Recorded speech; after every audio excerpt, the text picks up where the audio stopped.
सो मित्रांनो, हे असं काहीतरी सिनेरियो आहे आता पूर्ण. सो इट्स लाईक समोर माउंटन आहे, इकडं लेक आहे, इकडे छोटेसे कॅस्टल आहे, देन मागं ट्रेन जाती. अँड इकडे एक छोटासा असा ब्रिज आहे ना, दोहू ब्रिज बोलता याला. ब्रिज हे बघा, हा सिनेरियो पण चांगला आहे ना.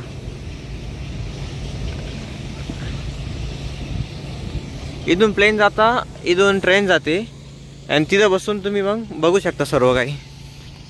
अँड इकडे हा जो ब्रिज आहे ना, हा ब्रिज पण फेमस आहे. तो एक्झॅक्ट कशासाठी फेमस आहे हे अजून तर नाही माहीत झालं मला, विचारतो कोणाला तरी, देन सांगतो तुम्हाला. ते कास्टल त्यासाठीच फेमस आहे की तिथून तुम्ही सर्व बघू शकता, सर्व म्हणजे फिश बघू शकता. यार थकलोय बोलू बोलू, काय बोलतोय मी, म्हणजे बोलू बोलू तर नाही थकलोय, बट इट्स लाईक हे बघा असं काही ब्रिज आहे. किती आवाज करता यार हे पक्षी पण. हे बघा त्यांचे छोटे छोटे, ते काय बोलता, घर बोलता याला, काय बोलता, नेक्स्ट हल काहीतरी बोलता याला.